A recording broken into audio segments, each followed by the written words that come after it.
sa ating mensahe, ano po, sa oras na 'to. Glory to God po sa buhay ng bawat isa. Ayan. So, balikan po natin ng mabilis na mabilis yung ating pong mga pinag-aralan. Ano po? Ito na po yung 5 weeks natin. Kung sino ba si Jesus sa buhay natin. Ano po? Ayan. Purihin ng Diyos sa kanyang kabutihan. Amen. So, the first week po natin, no, napag-usapan natin that He is the purify ng sin, ano po. Last natin na pinag-aralan last week is si Jesus po yung ating sino po nakakatanda ng ating last week na pinag-aralan, who is Jesus? Meron po ba nakakatanda dito? Last week po na pinag-aralan natin, si Jesus ang ating meron po ba? Mukhang nakalimutan nyo na, nakalimutan. Jesus. Sino po si Jesus? Last week po. Jesus is the tama ba sis babe ang Jesus for the build for the or what is the rock? Tama ba? Oh, yes, Is yes. Jesus Kuya build Ricky, the thing, tama po. right? Yes, our firm foundation. Amen. Glory to God, no? Purihin ng Diyos. Kuya Ricky, salamat po. Si Jesus ang ating firm foundation. Ayan. So, sa buong gospel po, ano makikita natin at malalaman natin, no, dito sa mga pinag-aaralan natin, sabi ko nga po, yung identity mo at identity ko mahalaga. No po? Identity na mo sa harapan ng Diyos at identity ng Diyos sa'yo. Na po, napakahalaga nun. Kasi pag di mo alam yon, di ba, pwede kang mapahamak. Yun po yung pinag-uusapan natin last week. So, kaya kailangan alam mo kung saan mo tinatayo ang pundasyon mo.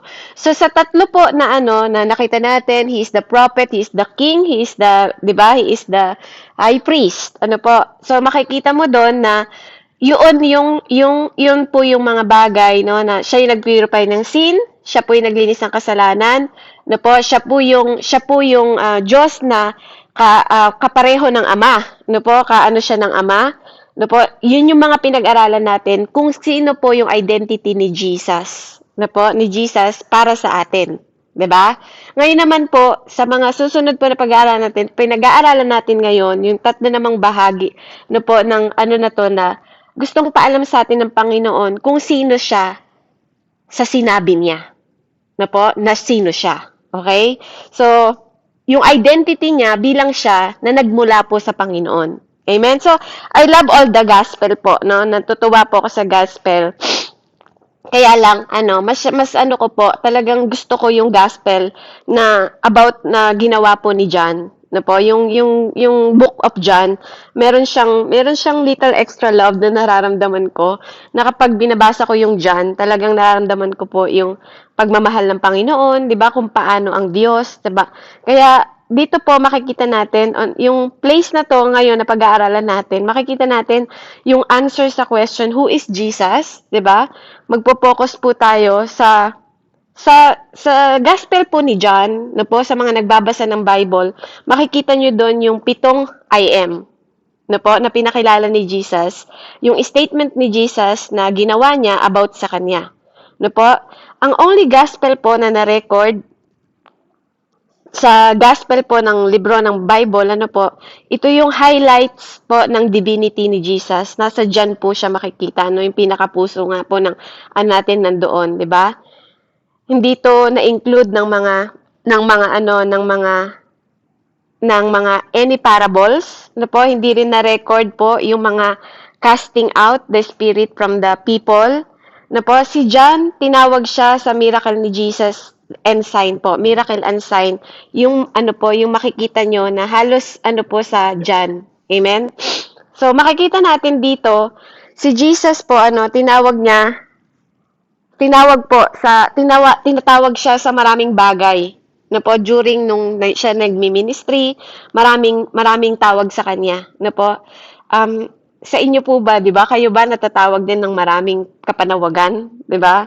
Kasi si Jesus noon, na-accuse siya in a blasphemy, no? Maraming tawag sa kanya yung mga tao. No po, tinawag siya na nagbablasphemy, 'di ba? Makikita niyo sa Matthew 'yan. No po, tinawag siya dahil daw kiniklaim niya na siya ay Diyos, no? Blasphemy daw siya, no? Wala ano daw siya sa siya daw ay hindi naging kalugod-lugod sa Diyos kasi daw parang inaano niya na siya ay Diyos, 'di ba? Siya ay katulad ng Ama. No, andun po yung mga accusing, no po, na siya daw ay, 'di ba? Siya daw ay kampon ni Satanas, 'di ba? Siya daw ay dahil sa mga ginagawa niyang himala, 'di ba po? Makikita niyo rin 'yan sa Matthew 12, 'di ba? Makikita nyo na sinasabi din doon na dinadrives daw siya ng demonyo, di ba? Kayo po ba, simula nung naging Christian kayo, ano na yung mga tawag ng tao sa inyo? Di ba? Inaccuse din siya na hindi niya daw sinusunod yung araw ng Sabat, di ba?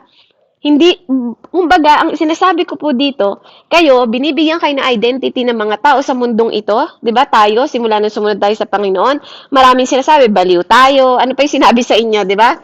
Sira ulo, di ba? Parang baliw, taas ng kamay, di ba? Maraming tayong accusing, di ba? Maraming sinasabi sa ating mga tao, di ba po? Pero, makikita natin doon na wala naman, kung tutusin, kung nauunawaan mo, 'di ba, ang pagkakilala mo sa Panginoong Diyos, wala naman siyang unlawful na bagay na ginawa, 'di ba? Kasi lahat 'yan kinatiwiranan ng Panginoon. Amen? 'Di ba? Inaccuse din siya na false prophet. Kahit napatunayan naman na siya ay totoong propeta, higher prophet, pinag-usapan natin yan, he is the highest king and highest priest. Amen? 'Di ba? Kaya lang, minsan kasi, di ba po, maraming sabi-sabi, amen, na wala naman silang ebidensya. Di ba? Kaya pag tinatanong sila ng Diyos pabalik, wala din silang maisagot, natatahimik sila. Minsan po kasi, yung maingay na tao, no po, madalas yung mga maingay na tao, hindi nyo ba napansin, yung mga chismosang tao, wala naman totoong alam. Sa mundong ito, yung mga maiingay na tao na kapitbahay mo, ang totoo naman, wala silang alam eh. 'Di ba? Para silang mga ano lang, alam niyo 'yon, ginagamit lang sa para magulo ka. Ano po? Ano pa, 'di ba? Sinasabi ng mga tao na dinideceive niya daw yung mga tao, sinasabi yan sa John 7:47, 'di ba? Tapos ano pa, sinasabi nila na kino-convince niya yung mga tao, ano po, na nilalason niya yung mga utak ng mga tao, 'di ba? Kaya takot na takot yung mga Pariseo noon, 'di ba, sa kanya. Kasi nga ina-accuse siya na malilid daw niya yung mga tao to astray, 'di ba? Na mapapariwara yung mga tao dahil sa leading na ginagawa ni Jesus sa kanya. Amen? Kasi nga, iba na, di ba, yung tinuturo ng Panginoon noon sa tinuturo ng mga Pariseo, di ba? Kaya, feeling nila, ang tawag dito, pinapapunta ng Panginoon sa kamatayan yung mga tao, ganun na, ang ano nila, kahit di nila naiintindihan, andun yung judgment nila kay Jesus. Ano po? Kaya, dito, ano po, kailangan nating mai-reinvest yung ating energy sa buhay natin, sa sarili natin, na ano nga ba yung mga bagay na sinasabi, ikaw sa'yo, di ba? Yung mga insult, di ba? Yung mga insult sa'yo na naging blessing para sa'yo. Di ba? Iniinsulto ka ng mga tao. Pero, bakit the more kang iniinsulto ng mga tao pag kilala mo si Jesus, di ba? Yung identity niya, di ba? Ang napapahiya yung mga tao sa paligid mo. Amen? I hope and I pray nararanasan niyo po yan na pinapahiya ng mga tao, yung mga tao na nag-a-accuse sa inyo. Amen? Kasi lahat ng nag-accuse kay Jesus that time, napahiya po yun lahat, 'di ba, nung nag-resurrect si Jesus. Dahil totoo lahat ng sinabi niya. Amen? Kaya, ngayong oras na to, huwag kayong magpadala sa insulto ng mga tao. Huwag kayong mag-compromise sa mga sinasabi ng tao. Kasi kung si Jesus po that time na apektuhan sa lahat ng mga sinasabi nila, wala po tayong resurrection, 'di ba? Wala tayong redeemer, wala tayong salvation, wala tayong savior. Amen? Kaya magpakatatag po kayo kasi sa mundong ito, there's a lot of accusing at it is written. Kaya wag na tayong umiyak dahil sinasabi nila baliw tayo. Wag tayong umiyak dahil sinasabi nila hindi totoo yung ating Diyos. Wag tayong umiyak kasi God, 'di ba? Si God kasi He is more on action, hindi siya basta nagsasalita na katulad ng tao or nangangako katulad ng tao. Kaya nga 'di ba sinabi niya sa atin sa Matthew 5:11 hanggang 12, "Blessed are you when people insult you, persecute you, falsely say all kind of evil against you because of me." 'Di ba? Sabi doon. And number 12, ano sabi niya? Rejoice. 'Di ba? And be glad because great is your reward in heaven, for in the same way they persecute the prophet who were before you. 'Di ba? Magalak ka, sabi niya gano'n, kung ikaw ay, 'di ba? Ipina-persecute nila kasi meron kang great reward daw from heaven. Hindi galing sa lupa. Yung mga plataforma ng mga singer na yan, yung mga corona ng mga beauty queen na yan. Anong sinabi niyan sa reward na matatanggap mo sa langit? 'Di ba? Kaya sabi niya, same way, 'di ba? Kaya nga lagi natin sinasabi, be Christ-like, 'di ba? So kapag sinabing be Christ-like, kapag maging katulad tayo ni Jesus, lahat ng nangyari sa kanya, mangyayari sa iyo at huwag kang magtaka, it is written. 'Di ba? It is written. So ngayon, how you define yourself to yourself, 'di ba? Hold far more power than how other might label you. Kaya wag mong hayaan na yung mga tao ang naglalagay ng label sa iyo. 'Di ba? Wag mong pinapabayaan, wag mong alam mo 'yon, ngayong oras na 'to, ngayong araw na 'to, no, gusto ng Panginoon, ano po, na kung paano niyang kilala yung sarili niya sa harap ng Ama. 'Di ba si Jesus po kilala niya yung sarili niya sa harap ng Ama, dapat ganun ka din. Wag mong pababayaan na yung mga tao ang naglalagay ng label kung sino ka. 'Di ba? Hindi ka katulad ng gawa ng tao, na hindi ka produkto ng tao, hindi ka dato puti, hindi ka silver swan, hindi ka Bix, 'di ba? Na dinidikit lang yung mga label doon, tosino, ano ka ba, 'di ba? Huwag mong papabayaan na silang naglalagay ng label sa Amen? Ngayong oras na to, ano po, gustong magising ka, gusto ng Diyos na magising tayong lahat, na hindi yon ang pagtingin niya sa'yo kung paano kang tinitingnan ng mga tao. Amen? Kaya itaas mo yung level ng pagtingin mo sa'yo, sa sarili mo, bilang pagtingin ng Diyos. Amen? Kung sino ka. Amen? Kung paanong dinefine ni Lord yung kanyang sarili, di ba? Sa harap ng Ama. Di ba? Anong sabi ni Jesus? Sa Book of John, di ba? Sinabi po ni Jesus sa kanyang sarili, nung siya po ay nagpapayag ng ano niya, ng kanyang pagkatao kung sino siya. Amen? Pwede ko bang tanungin po kung nagbabasa nga kayo? Tanong ko nga, Kuya Ricky, sino po si Jesus na sinabi niya sa kanyang sarili? 'Di ba? Sa katagal po ninyong mga Kristiyano. Ano yung pagkakilala niyo sa Jesus? Anong sabi niya sa sarili niya? Sa Book of John po. Sino po siya? I am the, ano pong sabi niya? po, Magbigay po kayo na isa. I am the truth. I am the way, the truth, and the life. Amen. Isa po yan sa 7 I am. Next po, sino pong gusto? Pastor Randy. Sino po si Jesus? Sinabi niya sa John, I am.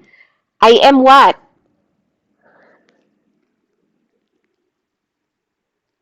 Yes, ang katotohanan yun nga po yung sinabi ni ano. Sino pong sasagot pa dito?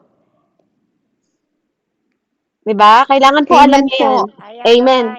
I am the vine. I am. the bread of life. The bread of Yes. life. Yes. Tatlo na po, no? I am the true vine. I am the bread of life. Sino pa po? Bread Ano of pang life. sabi niya? Yes. Ano pa pong sabi niya? Siya ay sino? Ate Cristita. Anong sabi niya sa John? Ate Jane? Nika? 'Di ba? Kailangan alam niyo po kung sino siya.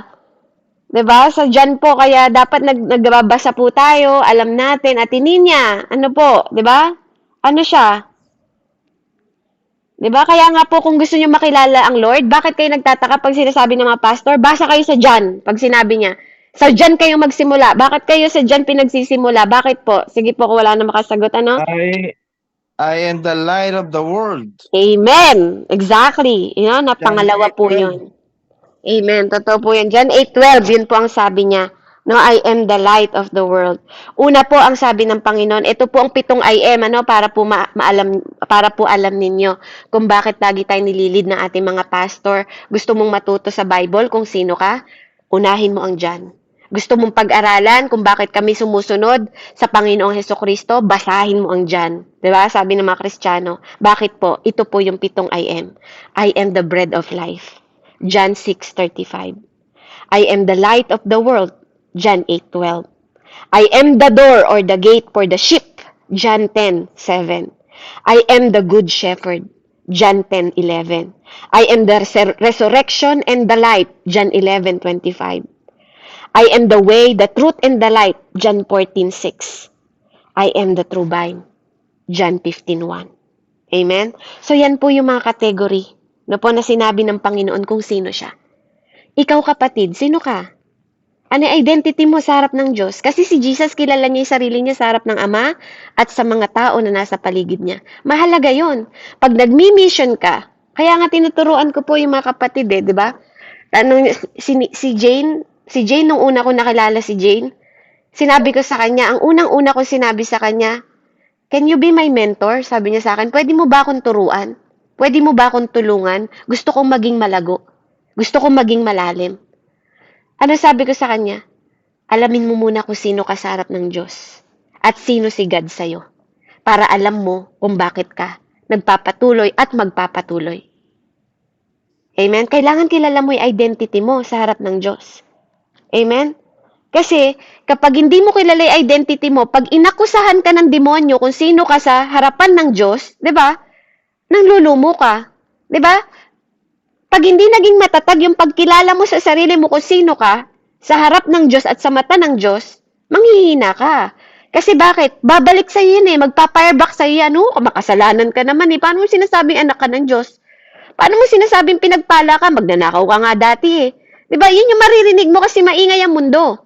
Diba? Ang taas-taas mo nga Ang lakas naman ng loob mo na sabihin na anak ka ng Diyos. Ang yabang mo nga Diba? Yun yung mga deception ng mga demonyo na maririnig mo pag hindi mo nakilala yung identity mo kung sino ka.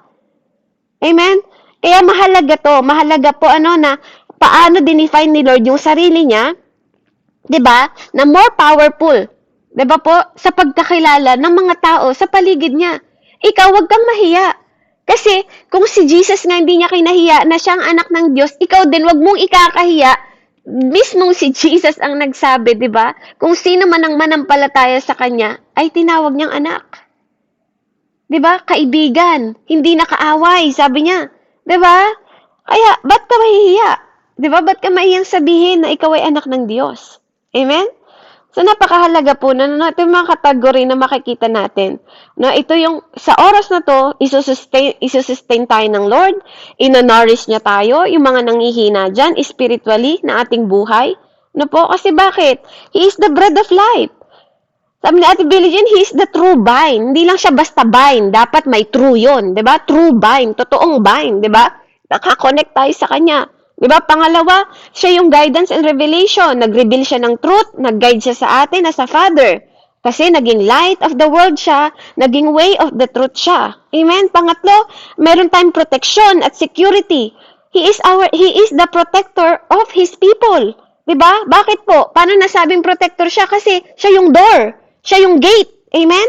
Siya yung good shepherd. Amen? Siya yung resurrection and the life. Diba? The power of death, diba? And sin. That can grant eternal life. Kung bakit tayo may eternal life? Dahil yun sa Kanya. Dahil siya'y namatay, nabuhay muli. Amen? Yun yung kapangyarihan ng kamatayan. No po na natalo yung kasalanan. Amen? Because why? He is the resurrection and the life. Amen? Kaya napakahalaga na alam po natin yung mga bagay na yon at pagkakakilala natin kung sino siya sa atin. Amen?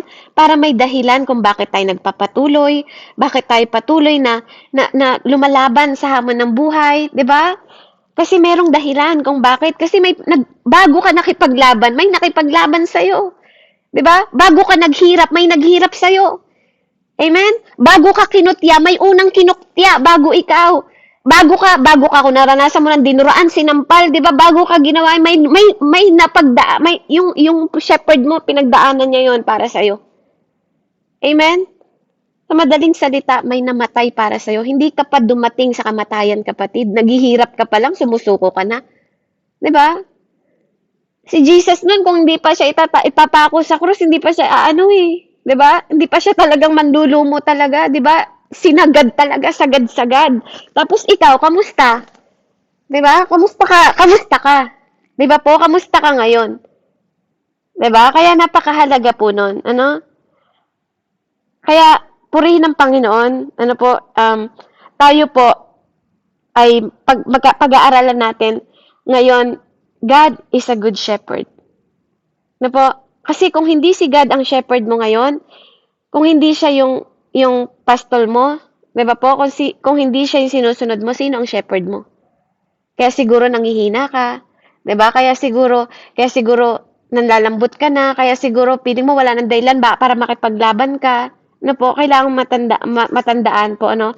Kung meron po kayong Bible, mas maganda po kayo na lang po magbasa ano po sa John 10:7-18 para hindi na po tayo magbasa ng English. Pabasa nga po John 10:7-18 po para hindi na natin ma-consume yung oras. Amen. Amen po. John 10, 7, 17, 18. 18. 7 po hanggang 18.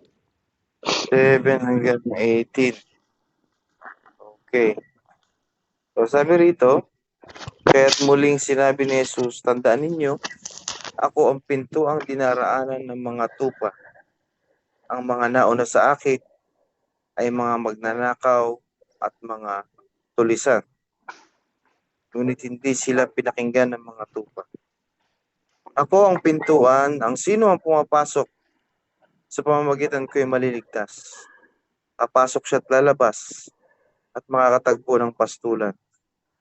Kaya lamang pupunta rito ang magnanakaw ay upang magnakaw, pumatay at magwasak. Naparito ako upang ang tupay magkaroon ng buhay, isang buhay na ganap at kasiyasiya. Ako ang mabuting pastol. Iniaalay ng mabuting pastol ang kanyang buhay para sa mga tupa. Ang upahan ay tumatakas kapag nakikitang dumarating ang asong buhay. Iniiwan niya mga tupa. Palibasa ay hindi siya pastol at hindi kanya ang mga tupa. Kaya sinisila ng asong gubat ang mga ito at pinangangalat. Tumatakas siya. Palibasa ay upahan lamang at walang malasakit sa mga tupa. Ako, ang mabuting pastol, kung paano nakikilala ako ng Ama at siya nakikilala ko, kaya hindi naman nakikilala ko ang aking mga tupa at ako naman nakikilala nila at inaalay ko ang aking buhay para sa mga tupa. 16. Hallelujah. 16. Sabi rito, at meron akong ibang mga tupa na hindi sa kalulungang ito. Sila kailangan din namang dalhin ko at kanilang diringgin ang aking tinig at sila magiging isang kawan at magkakaroon ng isang pastor. Dahil dito ay minamahal ako ng Ama sapagkat inaalay ko ang aking buhay upang ito'y kunin kong muli. Walang makakakuha nito sa akin. Pusa ko itong ibinibigay. Meron akong kapangyarihang ibigay ito at kunin uli. Ito ang utos na tinanggap ko sa aking Ama. Purihin ang Panginoon. Amen. Amen. Napakaganda po, ano? Yun daw yung utos na tinanggap niya sa kanyang ama. Tayo naman, ano yung utos na tinanggap natin? 'Di ba? Mahalaga yon. So, ang first point po natin, ngayong oras na to, na po, our good shepherd who is Jesus, He is our good shepherd. Amen? Nabasa po natin ano, sa verse natin ngayong araw na to. Buklatin nyo po, basahin nyo mismo. No po, wag lang kayo nakikinig. John 10:7-18 po. Para maunawaan ninyo. Ang first point mo natin, I am the gate. I am the gate. Yun po ang first point natin. Siya daw yung gate o door. Amen? Di ba sabi niya, siya yung pinto sa Tagalog. Siya yung gate. Na po? Shepherd were known for sleeping at the entrance of the pen. Kapag ikaw ay nag-aalaga ng tupa, alam niyo po yung mga nag-aalaga ng tupa, natutulog sila sa pintuan ng gate ng tupa pag nakakulong. Kasi bakit? Kailangan niyang i-make sure na yung tupa niya ay nakasecure. Amen? So whoever enters through me, sabi niya, will be made whole and find security for their soul in eternity. Grabe, no? Nung nakakilala ka sa Panginoon, no po? Matatagpuan mo, you will find the pasture. Matatagpuan mo, no, yung paraiso, yung madamo, 'di ba? Yung magsagana, 'di ba? Sa pamamagitan ng Panginoon. No? Isisecure niya 'yung buhay mo, hindi lang dito sa mundo, sisecure niya 'yung buhay mo hanggang eternal. Yun yung Diyos na kinikilala natin ngayon, mga kapatid. You are saved. 'Di ba? Sabi nga, sino man ang manampalataya at kumilala sa Kanya, you are saved. Save agad may di yun, tapos na, you are saved. Amen? 'Di ba? Pag sinabing save, no po, ito yung ikikip ka niya sa danger and distraction. No po? Pag sinabing save, ito yung ilalayo ka niya, 'di ba? Yung one who is suffering for you bago ka nagsasuffer, no? Kasi to make sure that you are well, that you are healed, that you are restored to your health. Kaya nga sabi ni Lord sa salita niya, 'di ba? Because of me you are healed. Sa mga latay ko ikay pinagaling na. 'Di ba? Sinicure yun ng Lord. Sinicure yun ng Lord sa iyo at para sa akin. 'Di ba? Sinicure ka ng Lord, at sinabi yun sa biblical. Biblical po sinabi, no po, na sinicure ka niya from judgment. 'Di ba? There's no condemnation to you. 'Di ba? Kasi lahat ng condemnation sa kanya na napunta. Ikaw wala kang kapintasan, malinis ka sa harap ng Diyos. Kaya ka tinawag na righteous because of what? Only by Jesus Christ. Because of Him. Hindi sa ginagawa mo. 'Di ba? Yun yung security na binibigay ng Diyos sa iyo at sa akin. Amen? Kaya God made you whole. Tama? 'Di ba po? Katulad ng woman, 'di ba? Katulad ng woman na may issue ng dinudugo. Marumi ang tingin sa kanya ng mga tao, pero nung nahawakan niya ilaylayan ng Lord, gumaling siya. Amen? Hindi yung pera niya ang nagpagaling sa kanya, hindi mga gamot na binili niya, kundi yung pananampalataya niya sa Diyos ang nagbigay ng kalinisan sa kanya, purity sa kanya, kaligtasan sa kanya, kagalingan sa kanya. Amen? Si Peter, di ba? Pinakita sa kanya na nalunod siya, di ba? Na-drown si Peter, but Lord, save him, di ba? Lord, save me, sabi niya. Kahit sa panahon na nalulunod ka na, di ba? Di ba yung panahon na nakatutok ka sa Lord, sumusunod ka sa Panginoon, nadadrown ka na sa problema, nalulunod ka na sa problema na, Lord, pwede ba isa-isa lang? Lord, pwede ba i-schedule mo na may problema ko? Ba't sunod-sunod nagkakasakit? Bakit ganito? Di ba? Pag nakatutok ka na sa mga nangyari sa buhay mo, sa mga paghihirap sa buhay mo, sa mga pagsubok sa buhay mo, yes, lumulubog ka kapatid kasi nanghihina ka. Yes, mahina ka. Hindi yun kasalanan na maging mahina ka. Pero kapatid, pag naging masama ka, yun ang kasalanan. Weakness is not a sin. Tuwing mahina ka, ano sasabihin mo? Lord, save me. Diba? Kasi, nung inabot naman ni Peter yung kamay niya kay Lord, inabot pa rin naman ni Jesus, diba? Sa Matthew 14:30. Amen? Tuwing nanghihina ka, diba? Aabutin pa rin naman ni Lord, tutulungan ka pa rin naman niya. Diba po? Because why? Because this son came to save you and me. Diba? Sa Matthew 18 po, yung anak na naliligaw. Amen?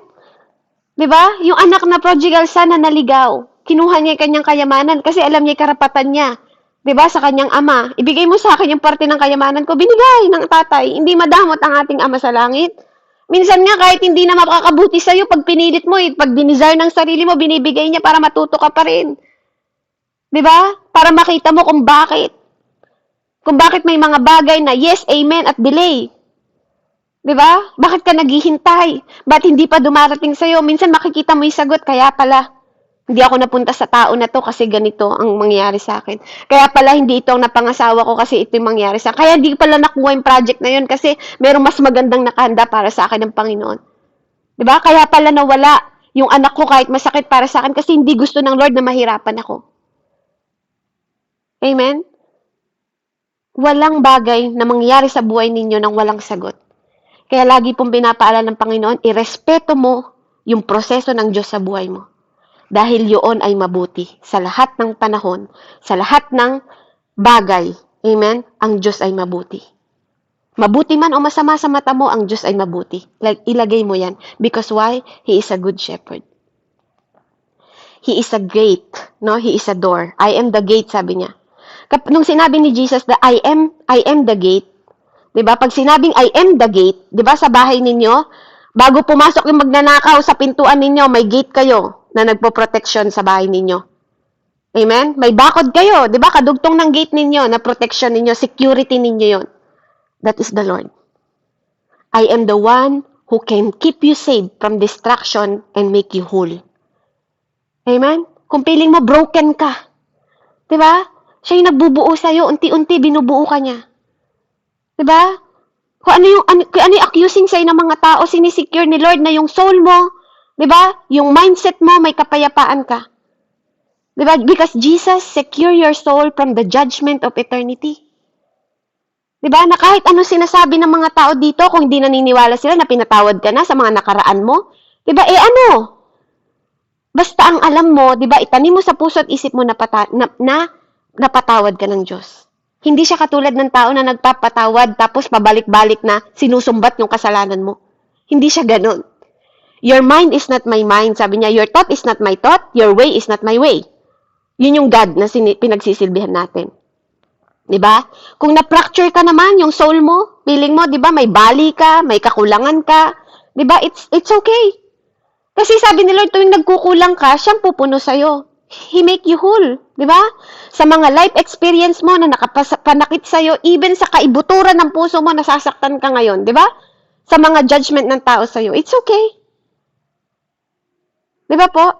Yung mga tinik, yung mga pieces ng tinik na nag-disappoint sa'yo, yung mga unhealthy decision na ginawa mo noon, amen, na nag-fracture sa'yo, na naging dahilan kung bakit ka naging stagnant, kung bakit ka huminto. Diba, kapatid? Diba? Give up or given lang naman yan eh. Give up or give in. Mamili ka. Diba? Give up, believing that we can be whole again. Diba? Mag-give up ka ba? At iisipin mo ba na hindi ka na magiging buo? Sino dito yung nagpatuloy? Diba? Na broken ka na, napahiya ka na sa buong mga tao, diba? Sa lahat ng mga tao, pero binuo ka ng Diyos. Tapos sinabi mo sa sarili mo, kaya pala. Bakit?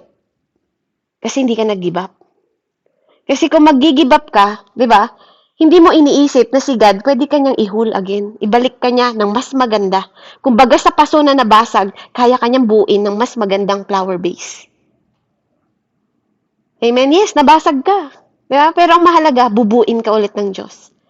Nasaktan ka, yes. Pero ang mahalaga, bubuin ka ulit niya. Aayusin niya yung puso mo. Mapapatawad mo lahat ng tao na yun na gumawa sa'yo ng kasalanan. Bakit? Kasi ang Diyos pinatawad kang una. Kaya libre mo ring ibibigay sa iba. Amen? Kasi bakit? Nakikita mo yung biyaya ng Diyos kaysa sa ginagawa ng tao sa'yo. Amen? Kaya ibibigay mo lahat. You give in. At magdidesisyon ka, diba? Na kahit may fracture ka, amen? Ipo-pursue mo. Hindi ka titigil. Kasi alam mo, nabubuin ka ulit ng Diyos. Amen? Diba po? Diba? Bubuin ka niya dito. Para pag humarap ka sa kanya sa langit, buo ka na. Amen? Pwede ka mamili, kapatid. Gusto mo maging broken? Sige, mabuhay kang broken. It's your choice. Diba? Pero kung gusto mo magpabuo sa Diyos, ilapit mo yung sarili mo sa Diyos. Draw yourself into me, sabi nga niya. Diba po? Bakit? Kasi siya yung gate to eternal life. Diba po? Kaya i-relate natin yung buhay natin to eternal, hindi dito sa temporaring buhay na to. Amen? He takes our pieces, kinuha niya yung mga pieces na manasaktan sa'yo to make you whole, to save your soul. Diba? Where He is. Siya din noon kasi, binroken din ng mundong ito. Ikaw nga yung asawa mo lang, nasaktan ka lang na asawa mo, na-broke ka na. Paano pa kayo buong mundo na binroken ka? Ano yung tsura ng puso mo kung ikaw yung Diyos?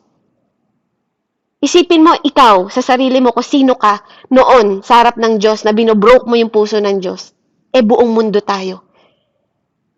Kasi sabi ni Lord, for God so loved the world. Grabe, buong mundo yung minahal ng Diyos, no? Makasalanan. Lahat na tayo makasalanan. Grabe na siguro yung puso niya kung gaano kadurog. Diba? Kung pieces yung sayo, sa kanya, buhangin na siguro, no? Po, ganun na yung ng puso ng Panginoon. Amen? Diba po? Pero dahil nakilala mo yung Diyos, He is the gate of eternal life, di ba? Kailangan mabuhay tayo ng ganun. Pabasa nga po, Hebreo 13:20-21. Hebreo 13, Amen. 20-21 po.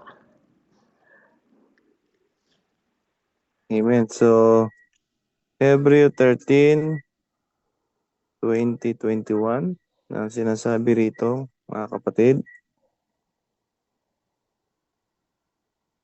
Yan. Ang Diyos Mm. na pinagmula ng Ikaw kapayapaan mag-drive ba? ang siyang muling bumuhay sa ating Panginoong Hesus na naging pastol ng mga tupa dahil sa kanyang dugo na nagpatibay sa walang hanggang tipan. 21. Naway ipagkaloob niya sa inyo ang lahat ng kailangan ninyo upang maisagawa ang kanyang kalooban at sa pamamagitan ni Hesukristo ay gawin niya sa atin ang nakalulugod sa kanya. Papurihan nawa si Kristo magpakailanman. Amen. Purihin ng Panginoon. Amen. Sino daw po ang nag-equip sa'yo? Di ba? Ang tumubos sa'yo ang Panginoon sa pamagitan ng dugo niya, namatay siya para sa sheep. Di ba? Para sa katulad mong tupa. At in-equip ka niya. Hindi ang tao ang nag-equip sa'yo. Ang Diyos ang nag-equip sa'yo para magawa mo yung mga bagay na gusto ipagawa sa'yo ng Panginoon to please Him. Hindi po ang tao na nagsasabi sa'yo. God made you to glorify Him. Di ba? Forever and ever. Amen. Sabi sa English. Equip you with everything good for doing His will. And may He work in us what is pleasing to Him through Jesus Christ, to whom be glory forever and ever. Amen. So God covenant promises are made sure in Jesus. Si Jesus ang assurance mo, hindi yung tao na nagsasalita sa'yo. Amen? Sapat po yun na maging assurance nyo. Diba? Siya yung nag-invite sa'yo for the peace ng kapayapaan para ma-provide yung every good things to fulfill in His will. Diba? Hindi will ng tao, kundi will ng Diyos. Amen? Bakit po? Kasi siya ang yung good shepherd. Amen? Siya yung pintuan. Siya yung nag-secure sa'yo kung bakit mo masasabi sa mga tao, diba? That He is worthy. Next po, I am the good shepherd. Diba? Kung siya yung gate, next po siya yung good shepherd. He protect the flock. Amen? Diba? Wait lang po ah.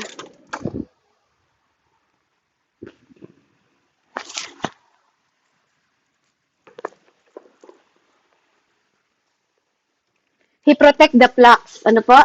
Sabi niya dito, di ba, kapag natutulog yung mga tupa, kapag siya'y nag-aalaga ng mga tupa, di ba, hinantulog din siya ng pag-aalaga ng tupa, kasi siya'y mabuting pastol, na po, siya yung nagga-guide, siya yung nagga-guard, hindi lang nagga-guide siya from danger and harm. Di ba, makikita niyo yun sa John 10, 11, 12, di ba, na inaano niya po, inaalagaan niya yung mga tupa, di ba? Inilalayo niya sa kapahamakan katulad po ni David, 'di ba? Si Tatay David sa Samuel mababasa niyo doon. Ipinagtanggol niya yung kanyang mga tupa sa mga oso. Nasa Nike anak? Sa oso, 'di ba po, sa mga harm ng mga hayop, 'di ba? Leading. Hindi lang niya binantayan. Even mga pagkain nila, make sure ni Lord na kumakain sila ng tama. Di ba po? Di ba? Ganun yung Diyos eh. Di ba? He is a good shepherd. Pakakainin ka niya. Hindi lang yung espiritu mo, pati physical mo, kapatid. Di ba? Do you think may anak ng Diyos na nagugutom? Di ba? Hindi pwedeng ganun. Hindi pwedeng hindi ka niya ililid ng nourishment mo. Di ba? Hindi lang protection ang binibigay ng Diyos para sa flocks niya, kundi inililid niya rin sa nourishment, physically at spiritually. Na po, ganun po yung Panginoon. And He guide to the, what? Safety. Diba? Nililid niya po, diba? Sabi niya, nililid niya sa ang sheep to the green pasture and fresh water. Diba yun yung sinabi niya sa Psalm 23? Diba po, mababasa niyo yun na nililid niya sa madamo. Diba sa sariwang mga damo, doon niya nililid yung kanyang mga anak. Paano magugutom? Diba? Hindi po pwede no nagpakain siya sa bundok, diba? Nagpakain po siya. Amen? Kaya, ginaguide ka niya na maging ligtas kasi dahil siya ang pastol mo, diba? Minimake sure na safe yung place mo. Amen? Minimake sure po niya na yung ina-insured niya yung well-being na maayos ka. Amen? Yan, sa naririnig niyo pa po ba ako? Kasi baka mawalay wifi. Malinaw po ba?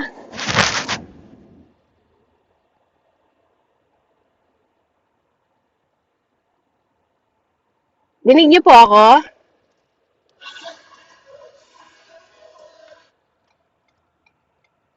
Naririnig niyo po ako? Amen. Ayan, doon po nililid niya sa nourishment, ginaguide niya po sa safe place, yung kanyang mga flocks, to make sure po na tayo ay maayos. 'Di ba? Sa John 10:3-4 makikita niyo diyon. Sa Psalm 23 sabi niya, I am your shepherd, 'di ba? You lack nothing. 'Di ba po? Sinisik niya pag nawala ka, yung mga anak niya, hinahanap niya pag nawala, 'di ba? Yung 99, mini-make sure niya, iwanan ko muna yung 99, hahanapin niya isang nawawala. 'Di ba?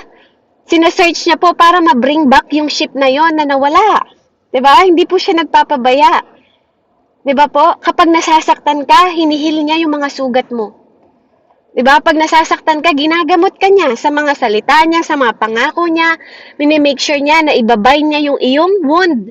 No, kumbaga ikaw, pag nasaktay anak mo, binaban-aid mo, nililinis mo para hindi ma-infection. Ganon din si God. 'Di ba? He care about the injured sheep. 'Di ba? Kapag na-injured ka, andun po si God na nakaabang siya para gamutin yung sugat mo. Anak, nandito ako kahit wala na nakikinig sa, nandito ako, 'di ba? Ganun po siya. Nagsasacrifice siya for the flocks kasi he is a good shepherd, 'di ba? He's sacrificing for the flocks. He lying down, 'di ba? Katulad sa binasa ni Pastor kanina, he laying down once his life to protect the sheep. Handa siyang mamatay para protektahan ka. Ikaw ba, kaya mo bang mamatay para protektahan ng Panginoon? 'Di ba? Hindi naman hinihingi yun ng Lord. Alam niyo po, sa totoo lang, yung mga taong nakikipag-away para sa salita ng Diyos, no, hindi kailangan ng Lord na ipaglaban nyo. Kasi yung word mismo ni God ang makikipaglaban. No po? Yung word mismo ni God ang magpapatotoo na totoo ang kanyang mga pangako. Hindi natin kailangan makipag-away sa tao. Amen? Kaya ayaw ni Lord na nakikipag-away tayo. Hindi natin kailangan depensahan ang Diyos.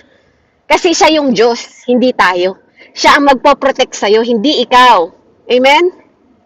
Diba? Kaya kung feeling mo, talunan ka kasi sa mata ng tao, di ba nga, katulad ni Stephen, namatay siya. Di ba? Mukha ba siyang panalo kasi binato-bato siya? Hindi. Pero sa harap ng Diyos, nag-standing ovation si God. Si Jesus, di ba? Kasi sa mata ni God, anak ko to. Di ba? Hindi sa nakikita ng tao, piling ng tao mahina ka, piling ng tao mahirap ka, piling ng tao wala kang makararating, di ba? Pero sa harap ng Diyos, nag-i-standing ovation si Lord kapag hindi ka nahinaan ng loob, kapag nagtitiwala ka sa Kanya, kapag buong tiwala ang binibigay yung buhay mo. Amen? Kasi alam mo na good provider si God, siya yung guidance mo, di ba? He providing your guidance also. Hindi lang siya nagsasacrifice ng buhay niya para sa mga flocks niya, nagpo-provide din siya sa guidance. Kasi alam ni Lord na po, ini-ensure niya na yung flocks niya magpapalo sa right path at mag-grow ka spiritually. Di ba po? Siguraduhin ng Panginoon na nililid ka niya sa pasture, di ba? Doon sa water na hindi ka mauuhaw, hindi ka magugutom. Amen?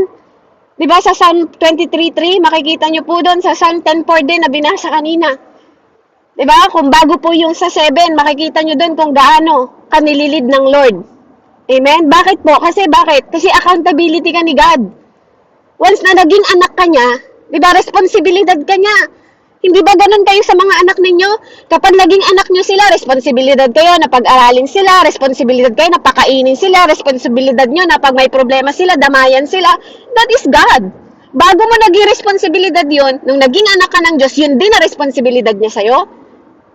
Diba? Kasi accountability ka niya. Pag may nangyaring hindi maganda sa'yo, hindi totoo yung sinasabi niya na hindi ka niya pababayaan, hindi ka niya iiwan. Amen? Diba? Pag nagutom ka, hindi totoo na provider pala si God. Diba? Bilang magulang, mas mahigit na mabuti ang Diyos. Because why?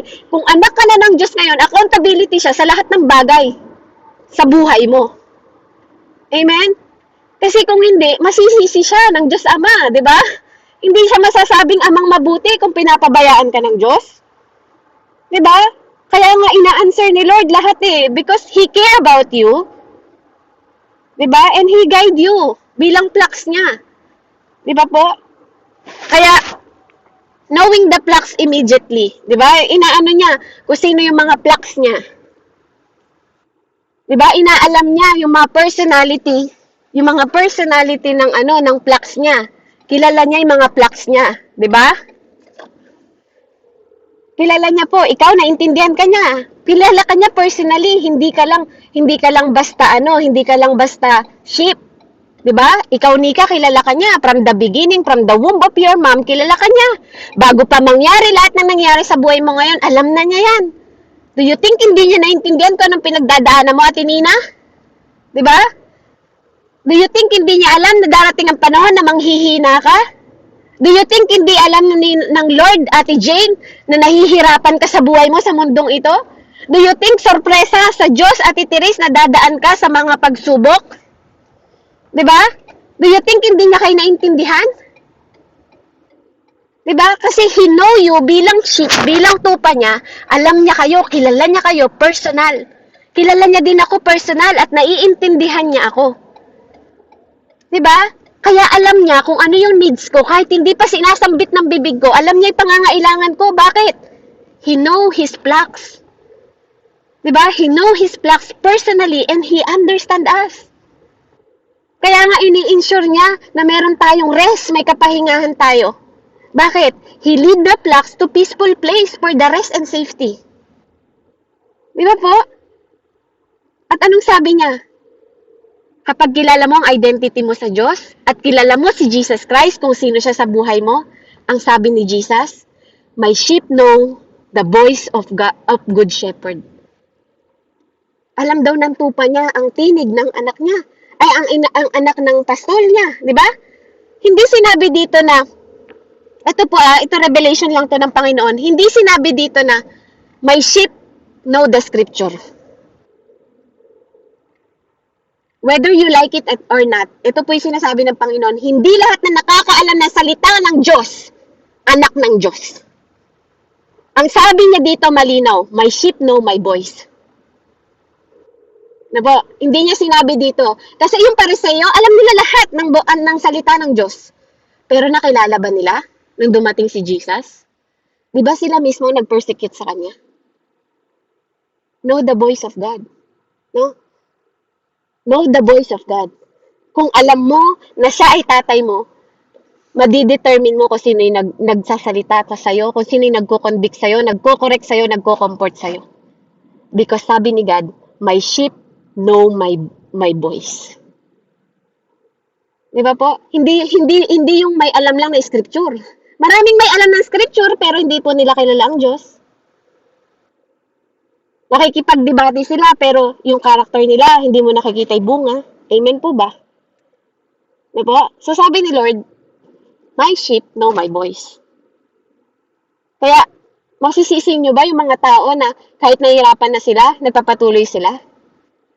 Kasi alam nila, naririnig nila, anak, di kita pababayaan. Yun yung pangako ko sa'yo. Anak, di kita iiwan. Yun yung pangako ko sa'yo. Anak, I'll provide. Amen? Di ba po? Anak, ipaglalaban kita, huwag kang maghiganti. I fight for you. Amen? Di ba? Bakit po? When you know His voice, you are not deceived by impostors. Kapag kilala mo ang boses ng tatay mo at nanay mo, di ba? Pag tumatawag yung nanay at tatay mo, alam mo yung boses nila kahit malayo. Di ba po? Kapag alam mo ang boses ng tatay mo, hindi ka makikinig sa sasabihin ng demonyo sa'yo. O mga tao sa paligid mo, kahit ano sabihin nila. Because you know your identity sa harap ng Diyos. Because why? He is a good shepherd. Di ba? Nag-sacrifice siya para sa pagmamahal sa'yo. Ang good shepherd, makikita nyo po sa binasa nating verse, no? They have sacrificial love. No? Yung mga good shepherd, yung mga good leader, yung mga good pastor, nagsasakripisyo sila. No, kapag tinutulungan ka, 'di ba, ng pastor mo, ng leader mo kahit nahirapan siya, that is love. Hindi po yun basta sacrificial love 'yun. Amen? Kahit may makailangan sila, nauuna ka para sa kanila kasi nagsasakripisyo sila para sa iyo. That is sacrificial love. Amen? Yung mga pastor nyo, di ba? Yung mga pastor po natin, na kahit na busy sila, pinapakinggan nila tayo. Amen? Kasi yung oras na mapakinggan ka nila, mahalaga yun sa kanila. Amen? Kasi sometimes, hindi naman financial lang pangailangan natin eh. Kailangan din natin ng good listener. Diba? Na magpapayo sa atin, yung good decision na gagawin natin. No po, pag good shepherd ka, they don't abandon their sheep in the face of danger. Diba? Kapag good shepherd ang natagpuan mo, hindi ka nila iiwanan. Kahit kahit na nasa mga pagsubok ka, kahit nasa pinakamahirap na kalagayan ng ano mo, ng buhay mo, hindi ka nila pababayaan. Kasi good sila. Diba? They never abandon you. They are not selfish, hindi sila makasarili. Kapag good shepherd ka, hindi ka makasarili. Na po? Hindi ka lang gumagawa ng mga bagay para sa sarili mo, kundi gumagawa ka ng mga bagay para sa ikabubuti din ng mga flocks mo. Amen? They don't work personal gain. Hindi sila lumatrabaho para sa sarili nilang kapakanan. Diba? Ganun po ang good shepherd. Bakit po? Sabi niya sa verse 11, I am a good shepherd. The good shepherd laid down his life for his sheep, for the sheep. Diba? Namamatay para sa mga sheep niya. So, kaya nga po yung most shepherd do not intend to die for their sheep, but to live for them. Diba si Jesus namatay siya para mabuhay tayo. They only die for their sheep accidentally. Yet, Jesus Christ po came to die for His sheep. Intentionally. Wala po nagsabi kay Lord na kailangan mamatay kundi ang Ama. Yun yung mission niya. Kaya walang namilit sa kanya na mamatay siya. Hindi totoo na inano kasi binigay niya yung buhay niya. Hindi po siya pinatay, no? Hindi lang siya basta namatay ng walang kabuluhan. Binigay ng Diyos yung buhay niya para mabuhay ka. Kaya yung buhay mo ngayon, wag mong sayangin dahil lang may problema ka. Dahil lang marami kang pagsubok. Dahil may pagsubok ka sa anak mo, may pagsubok ka sa asawa mo, may pagsubok ka sa pamilya mo, may pagsubok ka sa mga kapitbahay mo. Name it, kung anong mga pagsubok ang meron ka. Kasi hindi pwedeng mawalan ng kabuluhan yung kamatayan ng Diyos para lang mabuhay ka ng may pag-asa. Dapat may pag-asa ka. Amen? Katulad ni Jesus, na alam niya na mabubuhay siya ulit para makita mo that there is eternal life. Amen? Kapag bad shepherd naman, yung bad shepherd, nag-work lang yan para sa personal gain. Makikita mo yung mga selfish na mga leaders, na mga pastors, kahit ano pang tawag sa kanila. It's not about title, kasi pag umarap ka sa Diyos, you're just a servant. Hindi nila madadalay title, hindi nyo madadalay title. Ano man ang title ninyo dito sa mundo, kahit pa presidente ka ng Pilipinas, presidente ka ng Canada, hindi mo mabibili. Amen? Kaya kung nag-gain ka lang for personal gain para makapera ka sa tao, para makilala ka ng tao, para mag-glorify ka ng tao, that's wrong intention. Yun po yung mga bad shepherd. They abandon their sheep kapag dumadating sila sa in danger. Iniiwanan nila yung sheep nila. Ano ba kung makain ka ng asong lobo? Ano ba kung maligaw ka sa buhay mo? Walang pakialam. Kaya kung meron kayong mga tao nagpapaalala sa inyo tuwing kayo ay nawawala sa gawain at namimiss kayo, diba? Hinahanap kayo. Pinapaalalahanan kayo. Be thankful. Yung mga bad shepherd, hindi po sila willing mag-sacrifice. Yung mga bad shepherd, hindi nila alam, 'di ba? Hindi nila alam kung ano yung intimacy sa kanilang mga, hindi nila intindihan yung kanilang mga sheep. Hindi nila sila kilala personally. Kasi wala naman sila talagang pakialam.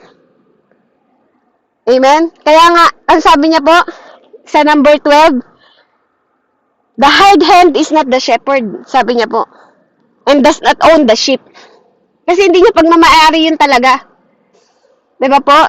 Kaya hindi niya binibigyan ng pahalaga. So when he sees, sabi niya kapag nakita niya doon, yung mga wolf na darating, he abandoned the sheep and ran away. Diba po? Yun yung sinabi sa verse 12. Then the wolf attacked the flocks and scattered. Hihimay-himay niya yun, kakainin niya, lasog-lasog. At walang pakialam yun. Walang pakialam kahit mawasak yung buhay mo. Wala siyang pakialam kahit maghirap ka, kahit anong pinagdadaanan mo. Wala siyang pakialam. Verse 13, the man who runs away because he is hard-handed and care nothing for the sheep. Kasi wala siyang pakialam totoo sa'yo. But God cares. Diba? Si Lord, sinasabi niya, I care for you. Diba po? Kaya, ang tanong ngayon, who's your shepherd? Sino ba ang shepherd mo? Diba? Sino ba yung nagdadirect sa buhay mo ngayon? Sino yung sinusundan mo? Diba? Mahalaga na alam mo yung sagot sa mga ginagawa mo, sa mga sinasabi mo, diba? Kung bakit ka nagpapatuloy. Sino yung naglilid sa'yo? Diba? Para kanino ka kaya ka lumalaban? Para kanino kung bakit ka tumatayo? Para kanino kung ba't ka nagpapatuloy? Dapat kilala mo kung bakit. No, who is your good shepherd? Amen? Because why? Because Jesus is a good shepherd. You should know that. Dapat alam mo yon. Di ba po? Siya ang good shepherd. At dapat po, alam mo din na siya yung maglilid sa'yo. You should know Him at alam mo na nililid ka niya to the green pasture. Amen? Because He is a good shepherd. Third points po, last na po, I am the resurrection and the life. Verse 17, the reason my Father loves me, kaya daw siya minamahal ng kanyang Ama sa langit. Because, ano daw po, that I lay down my life only to take it up again. Para kuhanin ko ulit, bawiin ko ulit, sabi niya. No one takes it from me. Walang sino man na makakakuha nito sa akin. But I lay down of my own accord. Diba? Walang namilit sa kanya. Yun ang kalooban ng Ama, kaya yun din ang ginusto niya. I have authority. May authority siya to lay down and authority to take up. May kapangyarihan akong bawiin at may kapangyarihan akong kuhanin. Again, sabi niya, this command I received from Father. Diba? Sinabi ni Lord sa atin, Jesus, I am the resurrection and the life. Sinabi yun ni Jesus sa atin.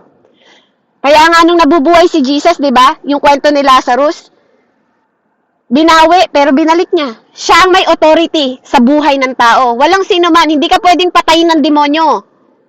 Ba't takot na takot ka sa demonyo? Ba't takot na takot ka? Lahat ng bagay nangyayari sa'yo, piling mo, demonyo gumagawa.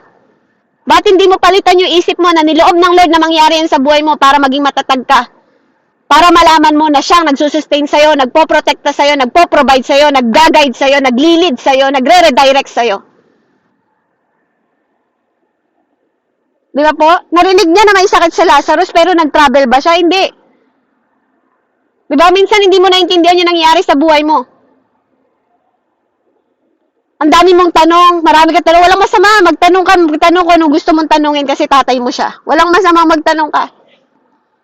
Kapag mahal mo ang isang tao, di ba? Ang paningin ng tao, pag mahal mo ang isang tao, pag tinawagan mo sila, nandyan sila agad. Pero si Jesus, sinadya niya ma-delay. Bakit? Para daw mag-glorify si Father God. Amen? Hindi ibig sabihin na di-delay si Lord. Hindi ibig sabihin, hindi niya binibigay on time na kailangan mo. Pero hindi ibig sabihin, nahuhuli siya. Amen? Nag-travel siya, kinamport niya si Martha. Diba? After 4 days, binuhay niya si Lazarus.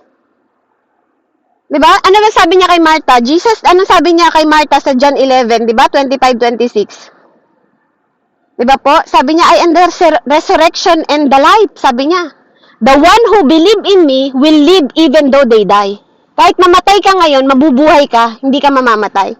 And whoever live by believing in me will never die. Do you believe in this? Naniniwala ka ba dito, kapatid? Diba? Jesus has the power over death. Spiritually or physically man yan, He is the authority. Diba? He have power. Na po? Jesus has power over sin, which lead you to death. Diba? Sabi nga, for the wages of sin is death. Diba? But the gift of God is eternal life in Jesus. He can resurrect the dead things to breathe life, diba, in you once again. Diba, dati patay ka sa laman, binuhay ka niya, ngayon may dahilan kung bakit ka nabubuhay. So ngayon, sagutin mo yung tanong, who is Jesus? Amen? Ngayon po, masasagot niyo na kung totoong siya yung gate ninyo to wholeness and eternal salvation.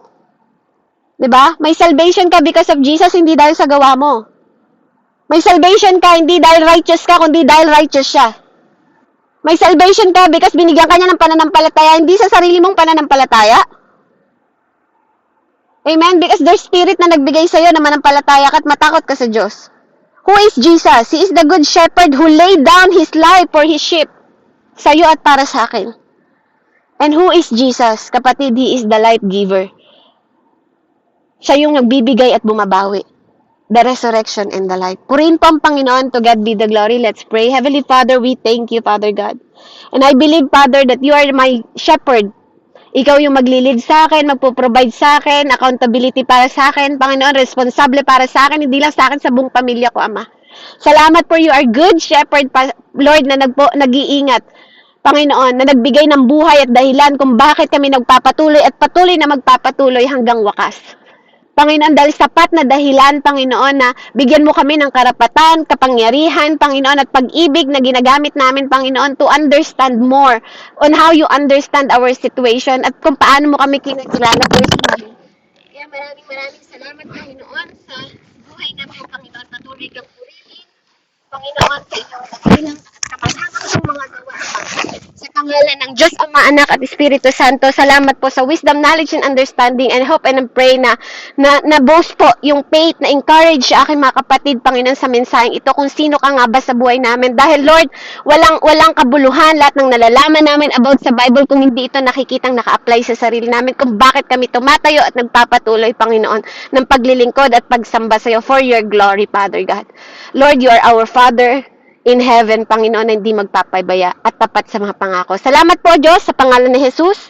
Sa iyo po ang karangalan, katwiran, kapangyarihan, mula pa noon, ngayon, at magpakailanman. In Jesus' name, amen and amen. Glory to God po, and God bless po sa bawat isa.